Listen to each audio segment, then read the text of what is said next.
Olá, eu sou o Fábio Pires, sou um dos hosts do Happy Hour Podcast e hoje nós estamos aqui para discutir sobre inibidores de tirosina quinase de Bruton. E para isso, tenho aqui comigo Renato Centroni. Como vai, meu amigo? Tudo bem? E o nosso grande especialista da casa em linfomas, quinases de Bruton, quinases não Bruton.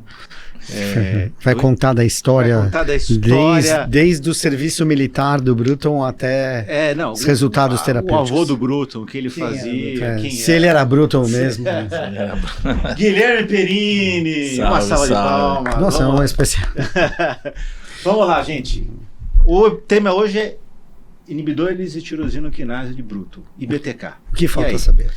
Perini, você leu, o que você viu de diferente? Não, na verdade, assim, eu acho que eu acho que é talvez a classe mais transformadora que a gente teve aí na hematologia para LLC e linfomas. Né? Bem. Agora melhorou bastante. Mas se você pensar, errado ele não tá, inibidor de tirosina quinase. E tem uma história muito interessante, né? Então, eu acho que ficar discutindo e ficar falando de trial aqui, eu acho que grande parte das pessoas já estão bastante familiarizadas com isso. Mas eu foquei um pouco na história, e a história é muito mais interessante até mesmo que a droga. Né? Então, quando eu fui fazer a minha pesquisa e pra gente fazer esse podcast, eu acabei aprofundando bastante, assim, e é muito legal.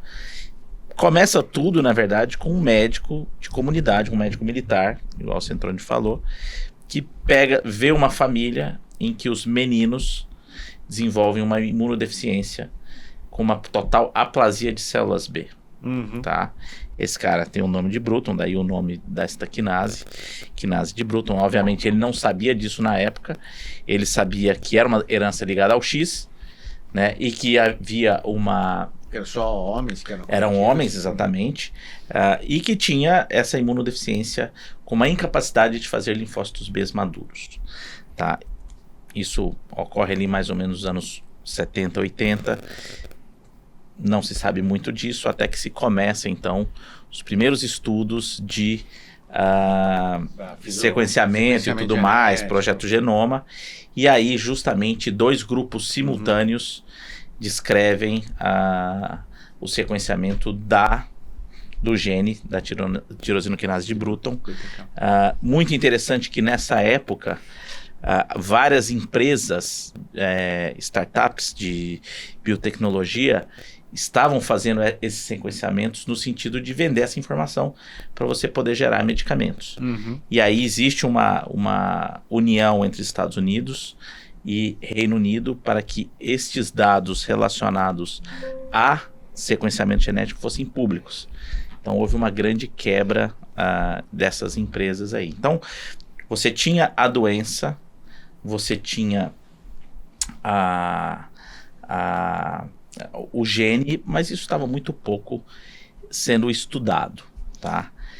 Porque eu sempre falo que era um caso clássico de uma falta de um gene, né? Exatamente. Tinha uma mutação, falta do BTK, aplasia de linfócito B, o cara desenvolve uma infecção de repetição. Exatamente. E aí aqui entram dois personagens centrais. Acho que tem a cara deles aí. O primeiro, não sei se vocês sabem quem é, o da esquerda aqui. Richard Miller. Richard Miller era um hematologista, oncohematologista de Stanford, que largou a sua carreira acadêmica para começar a investir em companhias de biotech, e que na época ele acabou criando uma companhia chamada IDEC, que foi responsável pelo desenvolvimento do rituximab. Então era um cara muito, muito forte, muito importante nisso. Ele era casado com a Sandra Horning, que foi inclusive presidente da ASCO e que também era uma hematologista super famosa em linfomas. Exatamente. E ele tinha já tido esse sucesso com o rituximab, estava procurando por novos assets para ele comprar, e ele atendeu um paciente que ele tinha tratado um linfoma, que era um bioquímico que estava trabalhando com moléculas para aumentar a sensibilidade à radioterapia. Então, seriam seriam medicamentos que você infundiria no paciente para aumentar a sensibilidade. Um radiosensibilizador. Né? E aí ele acabou criando essa empresa chamada Pharmacyclics, junto com esse químico para desenvolver essas moléculas. E nessa época entra esse outro personagem que talvez seja um dos mais importantes, que é justamente o Robert Dugan, que não é médico, ele é um investidor, tem uma história super errática, mas de muito sucesso. Ele começou fazendo cookies para vender. Ele tinha uma franquia de cookies que nunca deu certo, mas ele vendeu a receita de cookies para ele para o McDonald's. Então, o cookies do McDonald's tinha a receita que ele tinha, ele com um amigo e a esposa que tinham desenvolvido. E depois ele acabou entrando no mercado de biotech, fazendo robôs para cirurgia e tudo mais, que acabou não dando certo essa empresa. Mas o Robert Dugan tem uma história muito triste, que ele perde um filho com glioblastoma multiforme, mais ou menos com 29 anos de idade. E ao saber que na Pharmacyclics estavam fazendo medicamentos que poderiam ser radiosensibilizadores, inclusive para tumores cerebrais, ele é o primeiro que aporta dinheiro e quer fazer parte da empresa e começa a comprar pouco a pouco, ações dessa empresa. Essa empresa, obviamente, esses remédios não foram para frente, mas eles tiveram a sorte de que uma outra empresa também do Vale do Silício estava quebrando e tinha 3 assets para vender. Né? O asset número 1 era um inibidor de estona de acetilase, o outro seria um anticoagulante, e não era nenhum remédio, era uma medicação para um proof of concept, para uma prova de conceito, de que você poderia bloquear a BTK para doenças reumatológicas, em especial em artrite reumatoide. Essa medicação, que depois vem a se tornar talvez um dos medicamentos mais importantes que a gente tem, estava em fase tão inicial de desenvolvimento que ela não tinha nem patente. Porque geralmente quando uma biotech compra da outra, ela compra uma parte dos lucros, uma parte para desenvolver.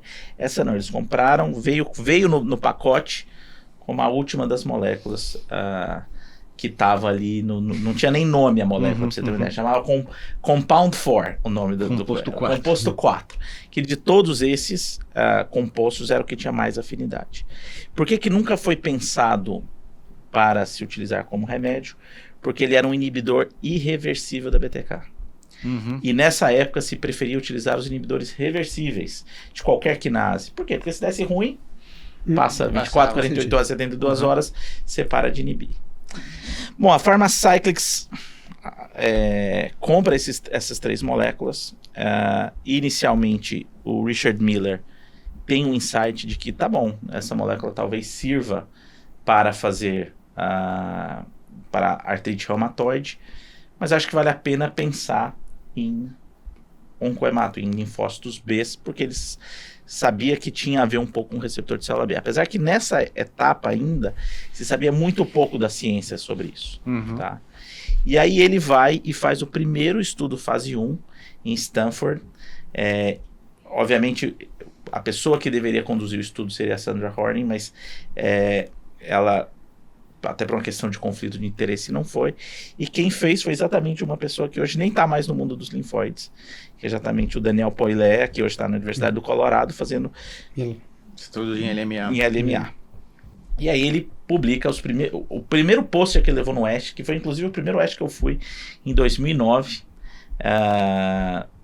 tinha como 8 pacientes tratados com a medicação que agora já tinha um nome, né, que era o PCI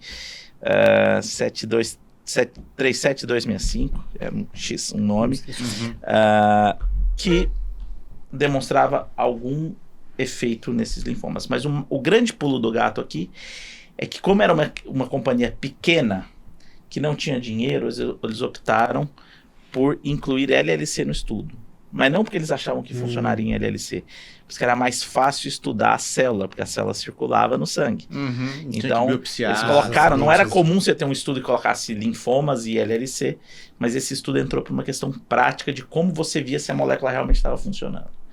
E o que eles viram, na verdade, é que a inibição os efeitos em LLC eram muito marcantes. E aí eles foram atrás de alguns pesquisadores clássicos e que já vieram no Brasil algumas vezes. Então, Jeff Sharman, John Bird no The James, Susan O'Brien, que você já foi fellow dela, inclusive, para começar a estudar. Então, tinha o desenvolvimento para linfoma, que não era o mais forte, na verdade, mas o de LLC foi ganhando bastante importância. Então, nessa época em que a LLC era tratada com quimioimunoterapia, na doença recaída você não tinha absolutamente muita coisa para oferecer que não mais quimioterapia. O estudo fase 1 e depois o estudo fase 2 foi começando a demonstrar cada vez mais resultado. Então, primeira apresentação, 8 casos, primeiro press release com 13 casos, dos quais 8 responderam, e aí esse estudo foi ganhando um momento. E o que é interessante é que... Essa droga é o ibrutinib. E o que é interessante é que o Dugan, quando ele começa a fazer, e precisava de dinheiro para rodar, ele começa a cada vez comprar mais ação da empresa, porque ele realmente acreditava. Ele já tinha se desligado um pouco da história pessoal dele com câncer, com glioblastoma, e quando a empresa começa a pegar tração, ele tem praticamente 40% da empresa, chamada Pharmacyclics. Bom, o Dugan era um cara muito interessante. Ele era cientologista, ele era da igreja de cientologia, que é aquela igreja famosa que tem o Tom Cruise e tudo mais. Ele é, na verdade, o maior doador pessoal da igreja da cientologia. Doou $360 milhões para a igreja. Senhora. Tá? O que me implanta é, se ele doou $360 milhões, quanto dinheiro ele tinha? Calma que eu te falo.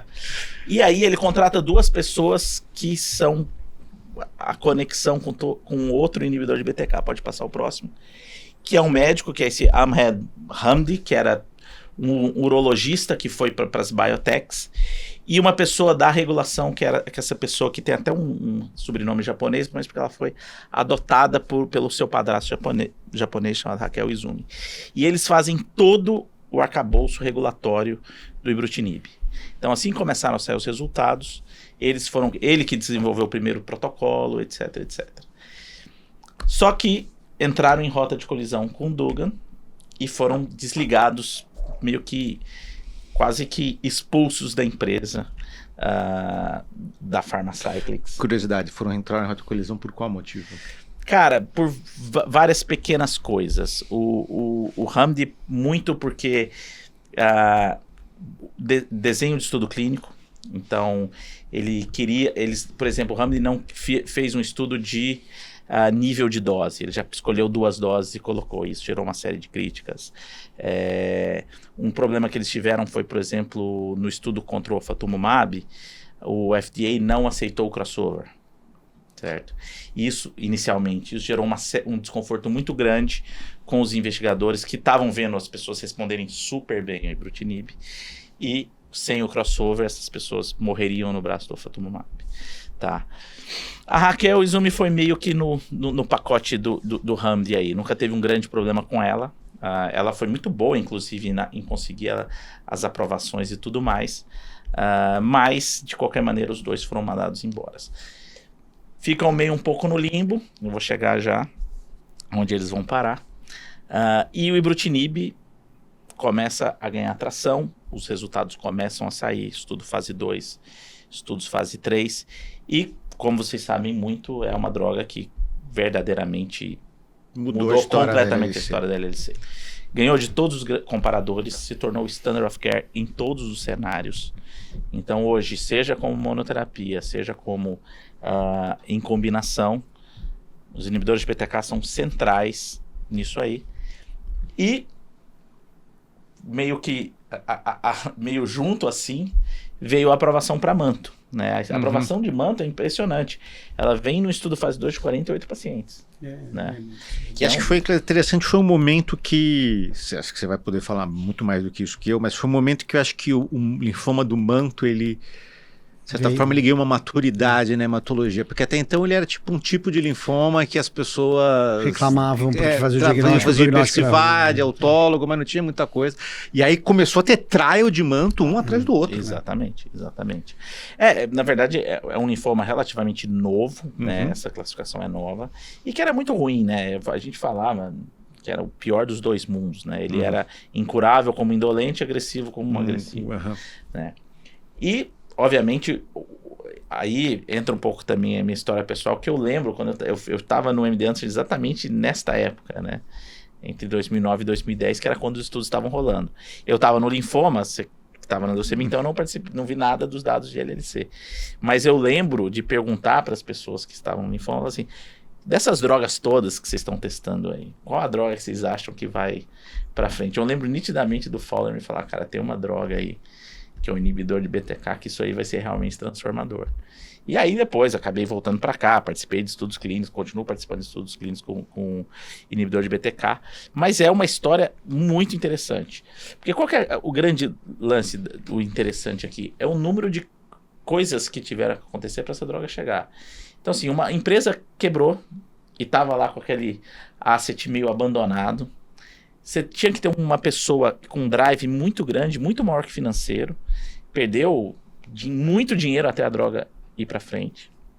Pra vocês terem uma ideia, ele colocou do bolso dele cerca de 40 milhões de dólares até a empresa começar a dar lucro.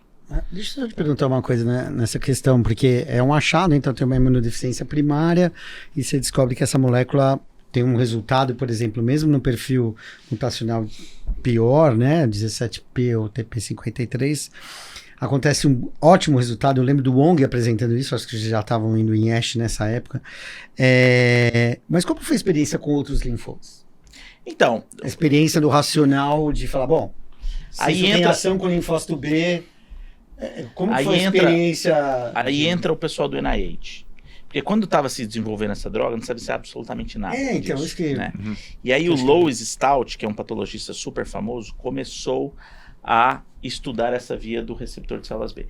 Essa via do receptor de células B, ela já era conhecida, né? E vocês sabem, você tem várias quinases que vão uma ativando a outra, como se fosse um revezamento, né? Você vai passando uma fosforilação de uma para outra, né? Então, por exemplo, no MD Anderson, tinha um médico, que já veio também várias vezes no Brasil, Ian Burger, que testava uma outra molécula, um inibidor de SYK, que é o fosfomatinib, que hoje tem uma aprovação, acho que para PTI, uma coisa assim, tá? E tinha outras quinases que estavam sendo... Você vê, mesmo a PTI ainda tem a ver com linfócito B, exatamente. Né? E existiam outras quinases sendo testadas, justamente nessa época, inclusive, e que vai chegar numa terceira pessoa aqui, pode passar... Esse é até difícil achar a foto dele, o Wayne Rothbaum, né, um investidor também, um venture capital, que é praticamente impossível achar nada dele na internet. E esse cara foi uma das primeiras pessoas a investir na Pharmacyclics. Mas quando começou a andar de lado, que você não tinha resultado, ele ouviu falar que existia uma outra quinase sendo desenvolvida, que era um inibidor de PI3K delta, fosfonilutal 3 quinase delta, que é o idelalisib, feito por uma empresa chamada Calistoga. E aí o que ele fez? Ele vendeu as ações dele da Pharmacyclics e colocou tudo na Calistoga.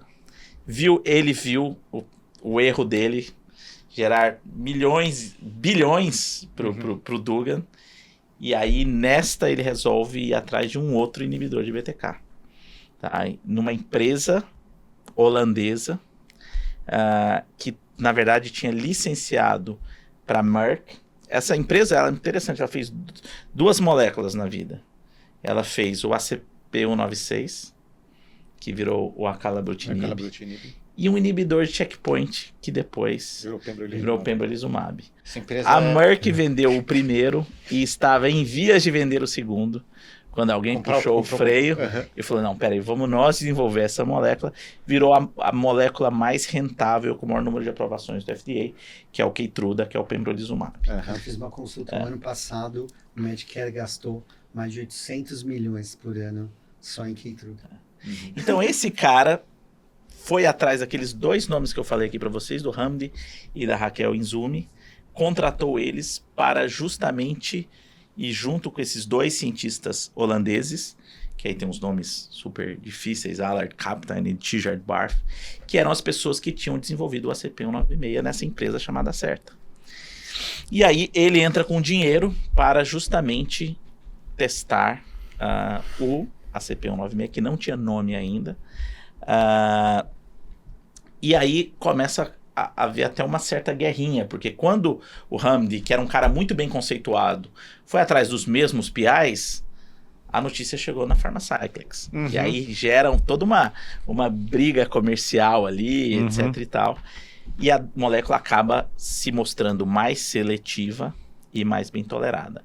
Inclusive o nome acalabrutinib, eu fiquei sabendo agora, é justamente da empresa desses caras, que era a Certa, com a Calistoga, que era do Wayne Rothbaum, que tinha quebrado não tinha quebrado, mas não tinha dado certo, que o Idelarizib acabou não indo para frente. Então com isso você tem o acalabrutinib, que é a segunda geração de imidazolpidem. Ou seja, o acalabrutinib é, como entre aspas, a vingança do Idelarizib.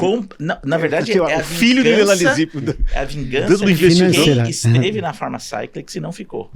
Seja porque foi demitido pelo Dugan, seja porque inicialmente não acreditou tanto e acabou vendendo a empresa.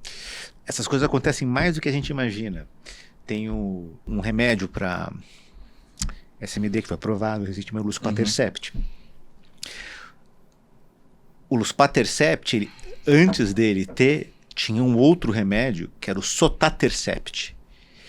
E a empresa que fazia esse sotatercept fez aí o luspatercept, que foi comprado pela Bristol. E aí eles queriam continuar desenvolvendo o remédio para outras doenças. Só que aí, de certa forma, quando foi comprado o luspatercept, acho que eles foram mandados embora, alguma coisa assim. Alguns cientistas que participaram do desenvolvimento, o que eles fizeram?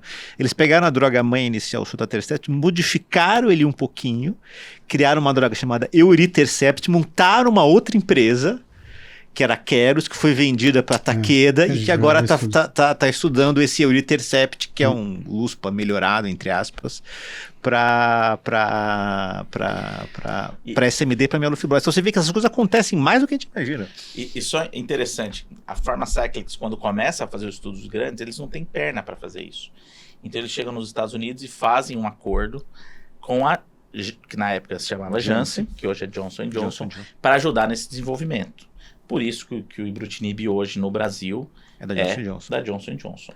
Só que nos Estados Unidos, em 2015, a AbbVie compra a Pharmacyclics como um dos maiores negócios da indústria farmacêutica, pelo total de 21 bilhões de dólares. Nossa. Você quer saber quanto que vale o Dugan? Esse dia você perguntou?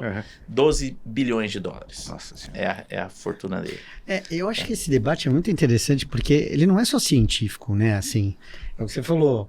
Puxa, a gente está produzindo, eu estava numa linha de pesquisa. O que se mudou tanto do ibrutinib para o Acala em termos de terapia, né? Todo mundo sabe disso, a nossa audiência é bastante escolada nisso, ou seja, você vai ter um ganho em termos de segurança, mas a complexidade em termos de desenvolvimento da molécula não foi tão desafiadora quanto a trilha do ibrutinib. Na verdade, imaginar, né? Eu acho que aqui até um pouco sim, porque foram moléculas que não estavam tão ligadas assim. Uma foi desenvolvida lá na Holanda, né? De maneira independente. Foram meio não precedeu e reinou no mercado por bastante tempo. Eu acho que acaba facilitando, né? Acho que acabou facilitando. Não é uma coisa que saiu, tipo, um iPhone a cada 2 anos sai alguma novidade. Ou seja, teve um tempo de reinado. E o que é muito interessante é assim, quando eles começam a tratar os pacientes, eles não tinham ideia do que acontecia. Então, por exemplo, a linfocitose inicial que a gente vê, que hoje a gente sabe que é por bloqueio do CXR4, CXR5, eles não tinham ideia, nunca tinham se falado. Eles achavam que os caras estavam progredindo. Então eles achavam inicialmente que era pseudoprogressão. Tanto é que eles iam parar o estudo. Aí o Jeff Sherman falou, cara, que é um pesquisador, que é inclusive autor de vários estudos em LLC, ele falou, cara, calma, eu tô palpando os pacientes, os gânglios estão diminuindo. E depois eu sei que vai diminuir, porque aconteceu isso com o fosfamatinib, aconteceu isso com o Idelarizib. Então, assim, você vê que era realmente, assim, foi uma molécula que foi desenvolvida meio do nada, assim, sabe? Mas você sabe que isso é mais como é que fala? É mais comum do que a gente imagina. Tem uma expressão em inglês, uma palavra em inglês para isso, acho que é serendipity. Que é exatamente isso. Que as coisas às vezes elas vão acontecendo meio que A medicina a gente acha que tem muito de racional sempre, de né? não, vamos ver, desenvolver, mas na verdade muitas vezes é o empirismo. Você faz a coisa, você observa, você faz o experimento, observa, melhorou. Por que melhorou? Vamos entender agora. Aí vai ver. Porque essa é a história do sucesso. A gente tem que analisar quantas moléculas não deram certo que a gente ficaria aqui sentado. E deu bastante sucesso. Então a Pharmacyclics, uma empresa que chegou a ação, você gosta de ações, a ação dela chegou a valer 0,7 centavos de dólar. Antes de ser comprada pela Aves, estava valendo $265.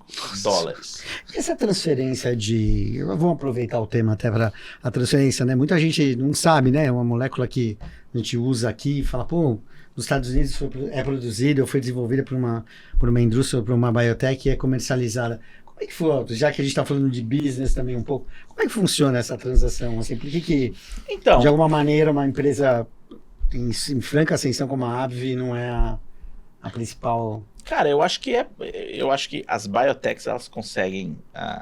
isso é uma coisa que você vê, por exemplo, na ASCO, né? Quando você tem a apresentação de posters, tem muito médico lá, mas tem muito investidor que vai lá, vê o cara no laboratório pequeno, né? Vou te dar um exemplo. Quando o Mandy começa a prospectar o Acala, né? O ACP-196, ele estava relutante em voltar para o mundo de BTK, porque ele não queria entrar em choque com o Dugan. E ele vai e descobre uma molécula do Instituto Karolinska, que era um anti-HOR1, que hoje está sendo desenvolvido como um anticorpo droga conjugado, que é o zilovertamab vedotina. E ele faz o caso de não entrar com o inibidor de BTK e focar no HOR1. E aí é o próprio Hobbaum que fala, não, nós somos uma empresa de inibidores de BTK, porque existia esse sentimento de vingança, né?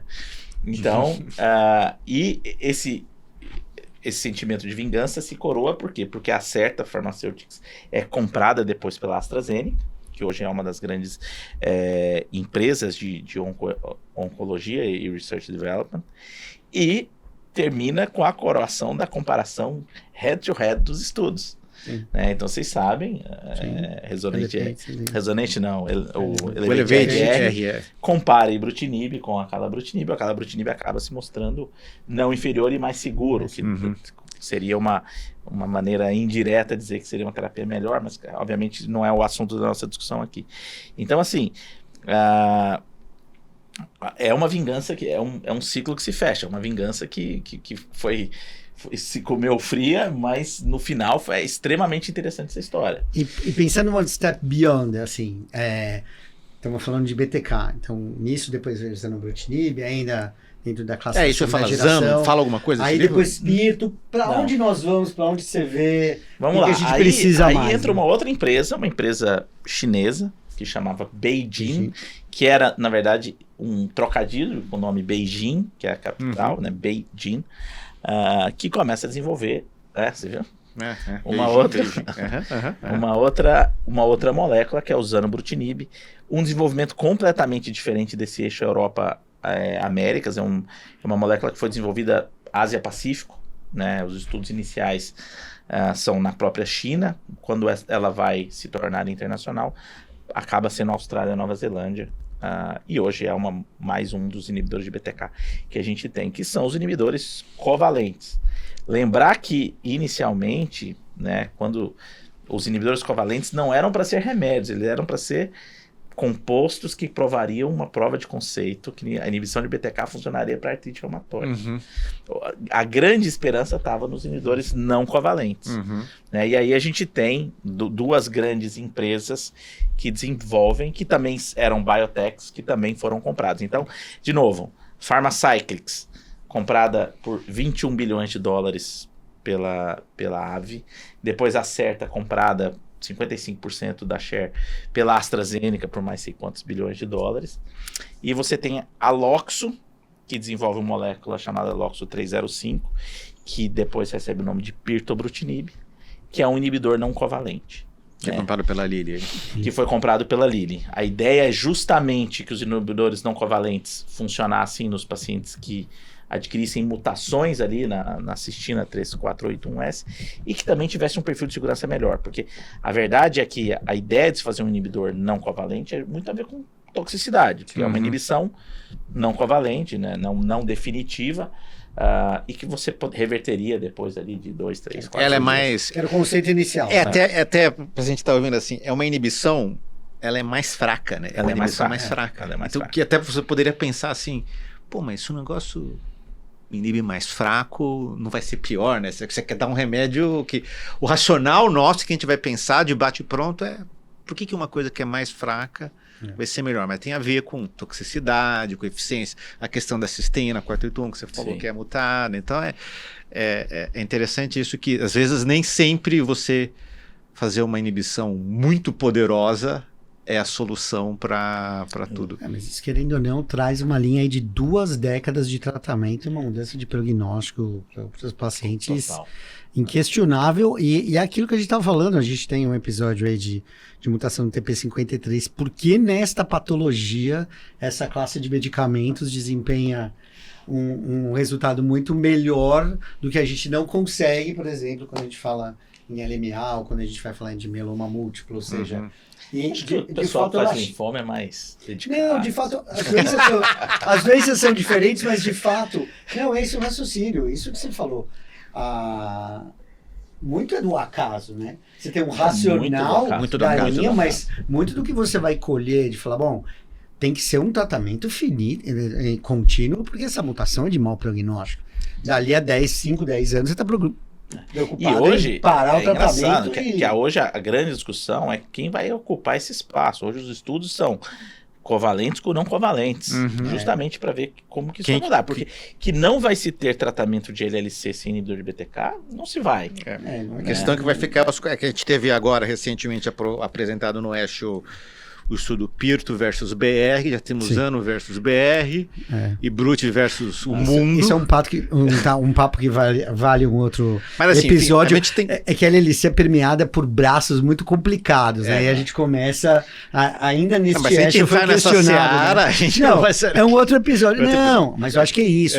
É a certeza de uma droga muito segura contra um braço que acho que o tempo veio mostrando e falou, olha, não dá mais para competir. E então, por isso que o estudo Acala versus Ibrutinib foi interessante à época, e eu acho que o que a gente espera com o não convalente é que a gente tenha resultados comparativos. Eu não sei, eu não sei em quem eu apostaria nessa aí. Eu concordo que não, a questão não é nem apostar, mas eu acho que elevou o nível eu acho que os próximos anos eles vão ser interessantes, e eu acho que diferente do que aconteceu na LMC, em que na LMC, se você olhar, ficou um cenário em que você tem meio que várias drogas. E meio que... você pode usar Nilo, você pode usar DASA, você pode usar Imatinib, o Ponatinib tem o seu papel, agora a Ciminib está mudando um pouco, mas eu desconfio que na LLC não vai ficar todas essas drogas a gente sendo usadas. Eu acho que vai ter umas 2 assim, que vão ser as principais. E aí a questão de definição de terapia contínua ou não, né? Que acho que isso é o grande. Cara, eu não sei, porque, de novo, eu acho que a gente ainda não entende 100% a diferença dessas moléculas. Sim, isso é verdade. A gente entende porque as doenças são heterogêneas. Perfil de segurança, com certeza a gente já entende melhor, né? Então, o Ibrutinib sendo o primeiro da classe, ele tem mais efeitos off-target, que estão relacionados a eventos adversos. Mas a gente também não sabe se isso não está relacionado também um pouco com eficácia, por exemplo, em combinação. Com venetoclax, tem uma coisa que eles falam disso. Né? Eles acham que, por exemplo, o venetoclax funciona melhor por causa dos efeitos off-target do Ibrutinib. Mas a verdade é que a gente não sabe, né? Mas é uma classe em total evolução. Então a gente teve a primeira geração com o Ibrutinib, a segunda geração, que é o Acala, né, o antigo ACP196, que eu contei a história para vocês, e usando o Ibrutinib, inicialmente desenvolvido pela BeiGene, que hoje se chama B1, que virou uma empresa global. E a gente tem a terceira geração, a gente já falou do Loxo 305, foi comprado pela Lilly, chamado Pirtobrutinib, e a mesma Merck que abriu mão do ACP196. Agora tem comprou uma outra biotech chamada Arcoli, que tinha uma molécula chamada ARC531, que hoje é o nentabrutinib, que também é um inibidor não covalente. Para deixar mais confuso, agora a gente tem uma outra empresa, que eu não vou lembrar o nome, que tem um inibidor de 4ª geração, que ele é covalente e não covalente, a ligação dele, que é o roquibrutinib. Eu até gostei do nome. Rockbrutinib. Entendeu? Rockbrutinib. Mostrando o quê? Que, de novo, essa classe ainda é uma classe viva. Tem muito pano né? pra manga. É muito curta, cara. E é difícil A você história é derrubar muito os curta. resultados. Sim, né? sim. Essa é uma história de 2009 pra cá. Isso em então. 15 anos. medicina não é nada. Não. Né? E transformou completamente como a gente trata a LLC, completamente como a gente trata a macroglobulinemia de Waldenström, tá? Completamente como a gente trata manto, né? linfoma de células do manto. Eu diria até E eu que digo manto mais, não- eu acho que por uma questão até regulatória, infelizmente, era para ter transformado muito mais. Esse ano a gente deve ter resultados em linfoma difuso em primeira linha. É difícil testar, mas a gente sabe que funciona em primário sistema nervoso central.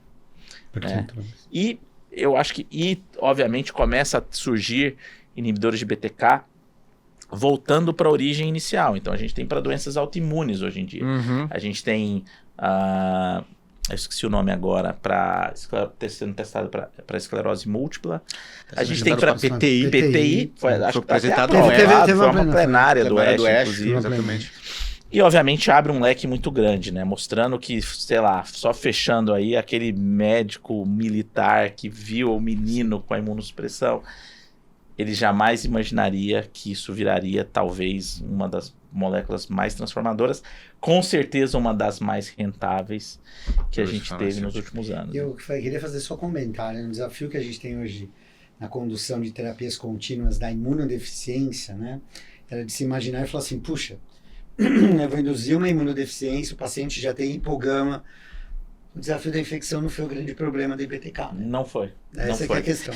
Porque havia um temor enorme. Eu peguei uma geração de você repor imunoglobulina, mesmo para paciente sem infecção, só pela questão do hipogama. Existiu aí no Isso começo que é aquele paciente interessante, né? muito politratado, um aumento do risco de infecção por fungo, porque a BTK também, a BTK não é só do linfócito B, né? Então o macrófago também precisa da BTK, da ITK para fagocitar, e aí com aquele paciente que usava muito corticoide e tal, aumentava o risco de aspergilose, né? Isso inclusive foi uma grande barreira para o desenvolvimento em primário sistema nervoso central, né? O protocolo TED-R lá, o TED-R foi praticamente, o grande problema foi a incidência de aspergilose cerebral. Mas não foi o problema. Surgiram, eu falo que assim, né, toda vez que surge uma nova medicação, muda-se os fatores de risco, né? Então, o status mutacional mutado, não mutado, tudo isso, hoje não tem mais tanta diferença assim. E você cria uma nova classe de pacientes, os pacientes são refratários àqueles tratamentos. Exatamente, novos efeitos colaterais, cara. Toxicidade cardiológica. Acho que o desafio agora é isso, é de sangramento, terapia finita. Acho que agora é... E eu acho que é isso, acho que a gente está num momento hoje que está muito claro que, quando possível, a combinação, né, com venetoclax vai ser melhor. Mas, de novo, só para terminar aqui, para a gente ir para a nossa parte cultural, que eu acho que a gente já falou muito. Essa é uma história que eu achei assim, cara, pode passar o próximo slide.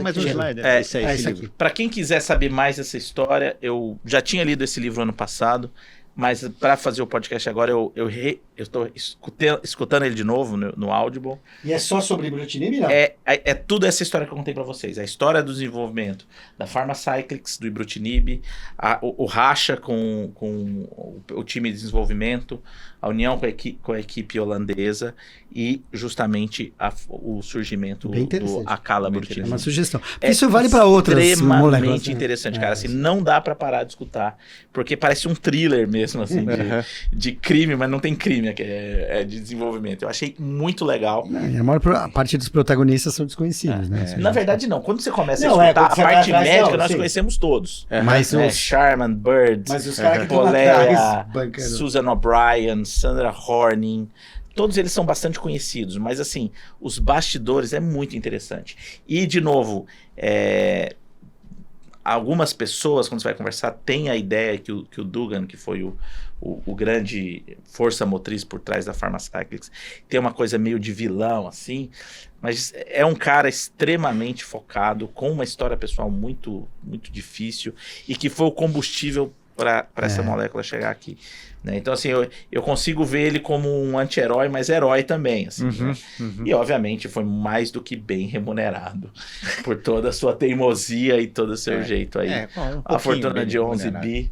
E a conclusão é que, na verdade, então quer dizer que nem sempre o original supera o que vem pela frente, ou seja, nada é insubstituível, hein? Às vezes você tem que uma versão melhor, uma segunda versão cover pode ser melhor que o original. Exatamente. Cover melhor que o original? Então vamos ver quem vai puxar isso pra gente agora? Então. Vamos lá, Centrone. Não, vamos lá. Fizemos juntos aqui uma sequência de parte cultural pra gente ver... Mas peraí, deixa eu entender uma coisa. Vocês escolheram músicas em que o cover... Pode ser melhor. Pode ser melhor que o original, entendi. Pode ser melhor que o original. Mas não necessariamente é melhor que o original. Não, nós vamos debater. Isso aqui é um... Eu falei vocês, mas eu também participo. Eu tô brincando. Essa dúvida recai sobre BTK e recai sobre música também. Afinal, a gente nunca quase concorda. Mas sabe o que é nada, interessante? Né? Enquanto a gente tá preparando esses slides, por que o Imatinib permanece até hoje? É seguro. Porque ele é seguro. Ele é seguro. Por causa de efeitos colaterais. Porque as drogas que vieram depois, elas são mais eficientes, mas elas são mais tóxicas. Mas o que é definição de eficiência numa doença que é incurável? Não, mas a questão, no número de BTK é o contrário. Bom, você sabe o que o Rockhouse falou? O Rockhouse falou o seguinte, para mim, algumas drogas de segunda geração estão mortas, eu não usaria mais. Então, assim... Mas assim, tendo acesso a tudo. Mas estou falando de cara que há 10, 15 anos publica... Então, assim, as verdades são transitórias em medicina, isso é fato. Isso é verdade. Covers do Bob Dylan. Vamos comentar, eu separei 3 aqui. Eu tenho que falar, Jimi Hendrix ao longo do Watchtower é muito melhor a versão do Jimi Hendrix do que a versão do Bob Dylan. O cara pegou a música e simplesmente...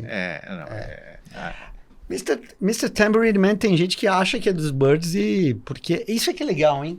Quando o cover se apropria tanto... Que as pessoas não sabem que o original... Que o original existia antes de outra pessoa, né? Lembrar que é uma música gravada há 25, mais 65... Porra, estamos falando de quase 40 anos atrás. Mais 60 anos atrás. Então, Mr. Tambourine Man tem 60 anos de música. Pra mim... Conhece Them? Them era uma banda irlandesa, um vocalista chamado Van Morrison. It's Over Now, Baby Blue, pra mim é uma das melhores músicas do Bob Dylan. Pra mim também. Puta, essa versão é imbatível. Eu não sei se aí o Ebrutinib foi superado por uma versão mais segura, uma versão finita, acho que sem faltou botação. Colocar aqui Caetano Veloso com Jokerman também, que é bem melhor. Olha, gosto, boa dica. Mas o que você falou é verdade, cara, Bob Dylan é ótimo, mas qualquer versão cover porque ele canta mal, né? As letras são sensacionais, mas ele canta mal. Vamos ver o próximo. Próximo slide, vamos lá. Puta, tem gente que nem sabe que é do David Bowie, eu acho. Exatamente, mas assim, eu vou te falar, cara, eu gosto da versão do Nirvana, mas a versão do David Bowie é muito boa também, cara. Eu sou suspeito, eu gosto de Bowie. Mas sabe qual é o problema, eu acho, dessa versão? Esse disco do Bowie é de 72. É mal gravado também, viu? Assim, é uma versão meio... Você que é... Não, eu devo confessar que eu conheci como Nirvana, né? Na época eu tinha o Unplugged saiu em 94, né? 94. Eu tinha 14 anos de idade, então eu não conhecia David Bowie. E depois eu escutei, é óbvio, cara, que a minha referência emocional é muito maior com Nirvana do que com David Bowie. Então eu prefiro a versão The Man Who Sold the World. Hoje, eu naquela época eu achava que eles eram super músicos, eu acho que já não é bem assim. Mas eu gosto mais, acho que da versão do Nirvana. E sabe uma coisa estranha? Não teve um hype David Bowie por causa da versão do Nirvana. Não, mas esse Unplugged tem várias coisas. Ele saiu pouco depois do cara ter se matado.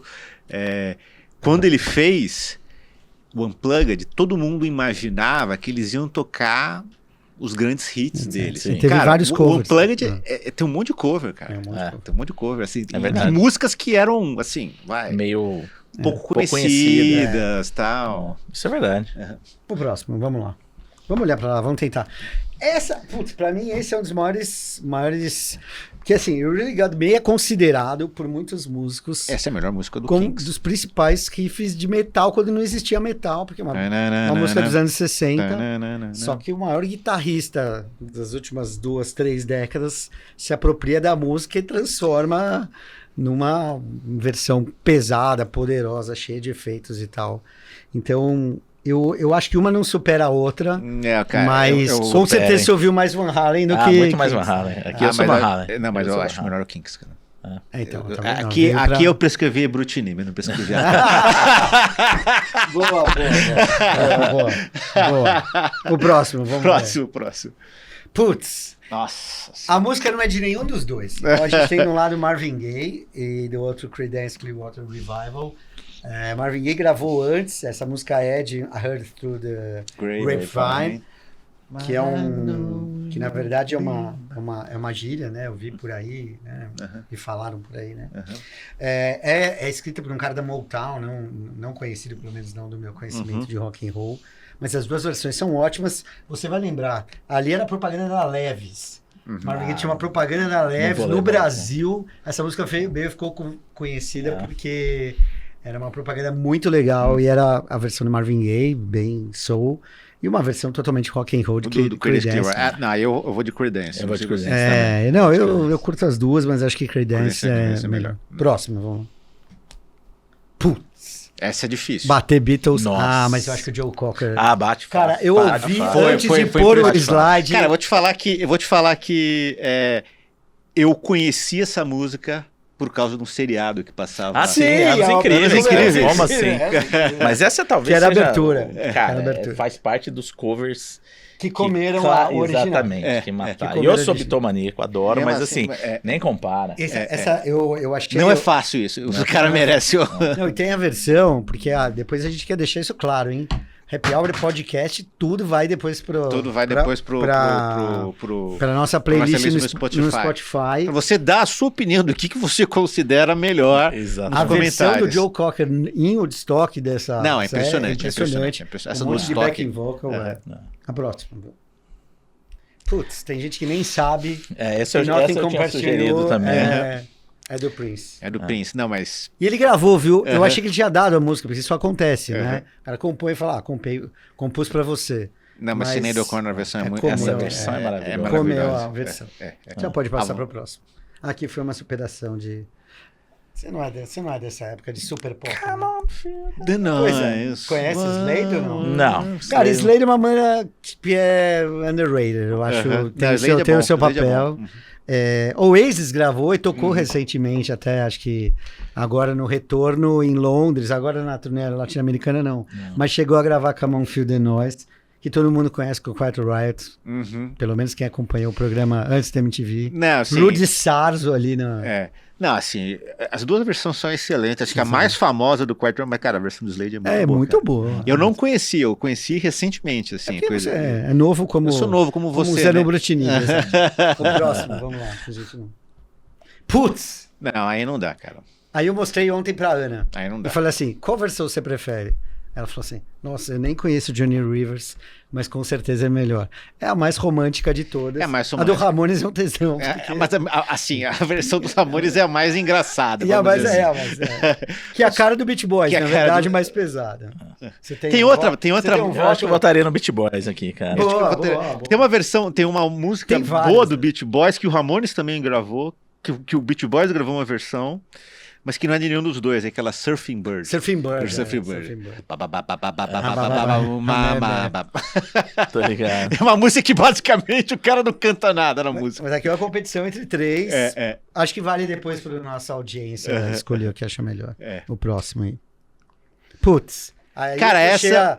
Aí você foi muito moderno. Aí você foi muito jovem. IMS ano que vem vai ser na Escócia. Então, para quem está nos ouvindo, admiradores de mieloma múltiplo, Teenage Fan Club é de Glasgow, Like a Virgin, uma versão inusitada, músicos totalmente diferentes. Madonna Fan Club. Não irei opinar. Não tenho. Mas vamos dizer que assim, cabe melhor a Madonna cantar essa música. Talvez tenha muito mais a ver. A piada é pronta do Like a Virgin, mas tudo bem. Vamos lá. Vamos pro próximo. Olha, eu adoro essa música. Eu gosto também bastante dessa música, que é do do Tom Petty, mas tem uma versão muito boa do Pearl Jam, que é The Waiting. The Waiting é o cara esperando no altar, sabia disso? E a música é muito legal. A música é muito legal. Eu acho que é uma das melhores do Tom Petty.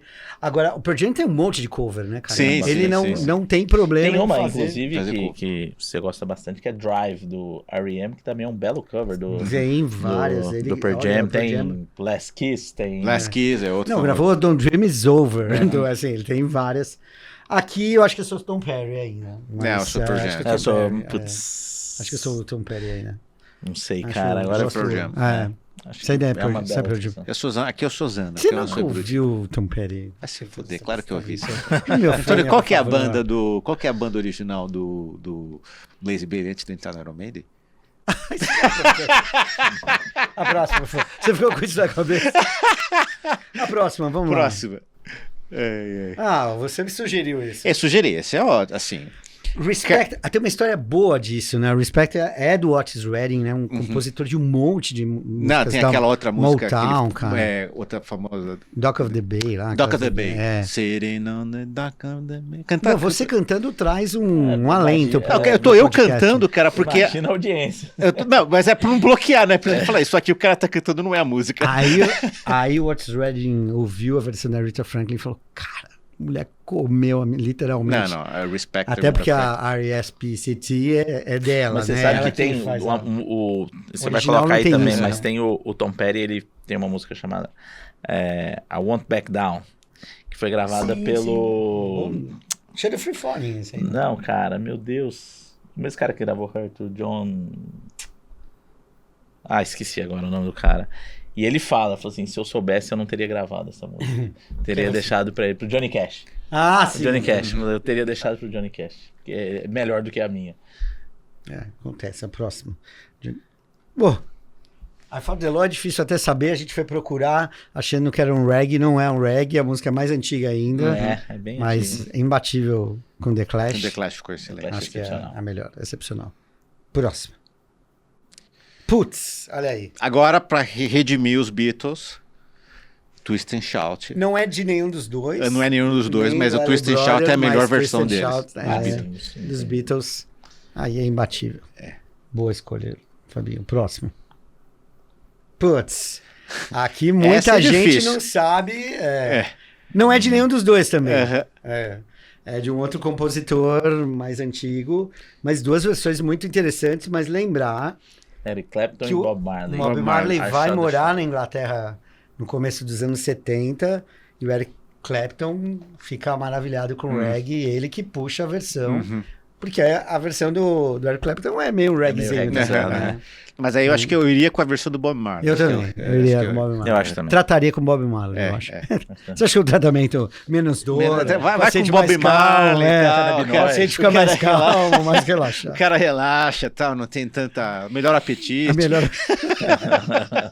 o melhor apetite. O próximo, por favor. Pode passar. Olha aí. Isso aqui vamos Você falar. é Daisy and Confused, cara. Isso aqui não é propriamente um cover, né? Não, é um É uma assalto, é uma né? homenagem. É uma roupa. Então, o que acontece é, o Jake Holmes, ele tinha essa música, Dazed and Confused, e aí uma banda que ficou famosa, que tinham vários guitarristas famosos tocaram nessa banda, o Eric Clapton, Jeff Beck e o Jim Page, Yardbirds. que é o Yardbirds, gravou uma cover do Dazed and Confused do Jake Holmes. E quando o Yardbirds se desfez, e aí o Jimmy Page falou assim, não, quero fazer uma nova banda, os novos Yardbirds, ele contrata 3 músicos, um que ele conhecia, que tocava com ele em estúdio, que era o John Paul Jones, e 2 músicos desconhecidos, que é o Robert Plant e o Joe Bonham, e faz os The New Yardbirds. E ele chega para os caras, vamos tocar essa música aqui, Sim, só que a gente vai mudar um pouco, vamos mudar as letras, e aí fez a Dazed and Confused E Led tá no Zeppelin. primeiro disco, né? Tá no primeiro disco no primeiro deles. disco. Que eles não... O que é foda é que eles não colocaram... Pagaram créditos. Não colocaram nos créditos que a música original era do Jake Holmes. Assim, a música do Led Zeppelin é muito diferente. Sim, mas... Em alguns aspectos, mas não dá Tem pra... um começo- andamento o legal. refrão. Igual, né? Quê? O começo é igualzinho. Começo é igualzinho. É igualzinho, começo é. Tenho que falar, tenho que falar. É Só não igualzinho. tem um Robert Plant gritando e cantando maravilhosamente. Mas eles, tanto que eles foram processados depois, E hoje, se você vai ler se você pega uma cópia do Led Zeppelin mais recente, ou pega pelo menos o Celebration Day, quando eles cantaram em 2012, tem ali, o crédito é Jimmy Page, inspirado por Jake Holmes, que foi um arranjo que os dois fizeram para ficar todo mundo... Até porque esse Jake Holmes não fez sucesso e também não temos muito... assim, se você ouvir a música do Led Zeppelin, é impressionante, é muito melhor, não tem nem comparação. Melhorou a linha de pesquisa. Fácil criar em cima de uma coisa que já está feita. Essa é a questão, exato. Tem mais alguma? Temos uma música brasileira, né? Cara, então, de quem é a Maracatu Atômico desses 4 aí? É do cara do violino lá. Jorge Malter. Jorge Malter e Nelson Jacobino, era a dupla. Os caras eram totalmente ripongos. Tem versão de todo mundo, mas homenagem aos nossos amigos pernambucanos. Chico Science pegou essa música e acho que por uma geração nova... Maracatu Atômico do Chico Science. Não tão nova, né? Porque a nossa... Nem a nossa. Nem é tão nova assim, mas... Não é tão nova. É meio MTV ali, coitado do Chico Science, né? Morreu jovem. Morreu super jovem. Acidente de carro. Eu trataria aqui com a última linha. Com a última linha de tratamento. Não, aqui exatamente. Aqui é inibidor de quarta geração. É Pirta Brutinib aqui. Aqui é Pirta. Não covalente. Não covalente. Aqui é o não covalente. E terminamos então mais um episódio especial, um banho de BTK. Cultura, inibidor de... Eu queria assim, cover, agradecer o nosso membro Guilherme Perini, 6 meses de pesquisa. Releu o livro inteiro. 6 meses de levantamentos financeiros. Assim, entrevistou o Robert Você achou que ia ter sobrevida global? Não. É faturamento em cima de BTK. Eu quero saber. Cara, trazer uma coisa diferente. Foi ótimo. Coisa diferente, né? Foi ótimo. Vai ser uma coisa diferente, realmente. Pessoal, nos aguardem para o próximo episódio. Até lá. Um grande abraço a todos. Abraço. Até mais. Salve. Tchau.